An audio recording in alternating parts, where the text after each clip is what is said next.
உங்கள் ஆரோக்கியம் எங்கள் கவனம். இது அன்னம் என் கைவண்ணம். கொய்யா டயபெட்டிஸுக்கு ரொம்ப நல்லது. கொய்யா இலைய சமையலுக்கு நம்ம யூஸ் பண்ணலாம்.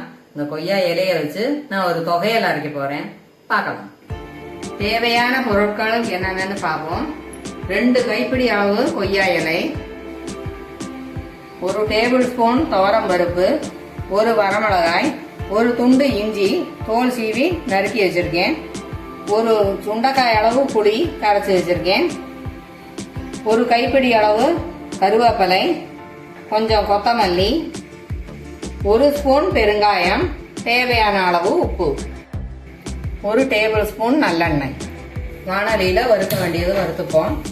துவரம் பருப்பும் மிளகா வத்தலையும் போட்டு செவக்காய் வறுப்போம்.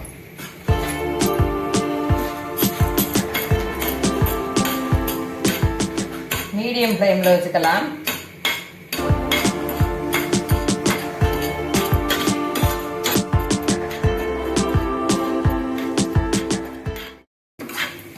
செவந்தொடுத்து ஆஃப் பண்ணிப்போம்.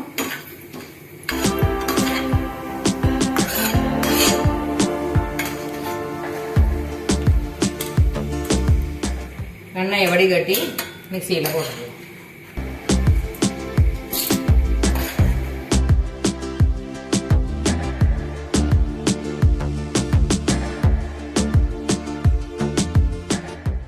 வானலியை அடுப்புல வச்சு கொய்யா இலைய வதக்கிக்குவோம்.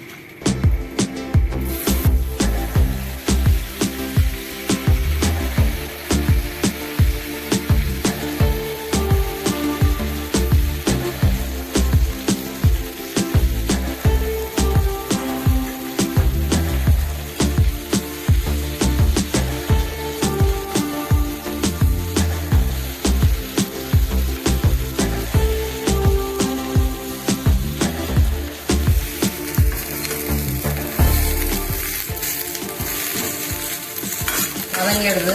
வதங்கும் போது இந்த மாதிரி கலர் சேஞ்ச் ஆகும். அதனால பிரச்சனை கிடையாது, பச்சையா இருக்கக்கூடாது.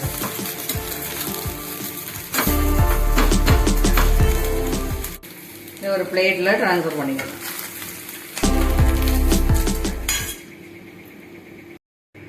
அடுப்பை ஆஃப் பண்ணிடலாம். பெருங்காயத்தை போட்டு லேசா இந்த மாதிரி கலரி விட்டுக்கலாம்.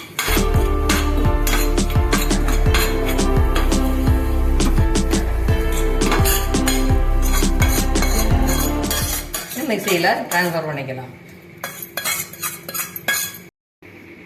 மீதி சாமான் எல்லாத்தையும் போட்டு நல்லா பொடிச்ச மாதிரி வச்சுக்கோங்க.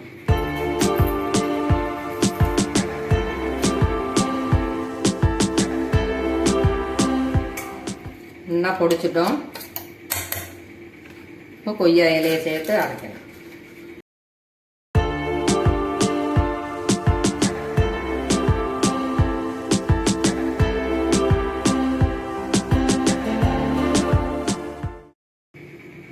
புளி தண்ணி விட்டுடுறேன். தேவையான அளவு தண்ணி சேர்த்து நல்லா அரைச்சிக்கலாம். அப்புறமா நம்ம உப்பு சேர்த்து அரைக்கலாம்.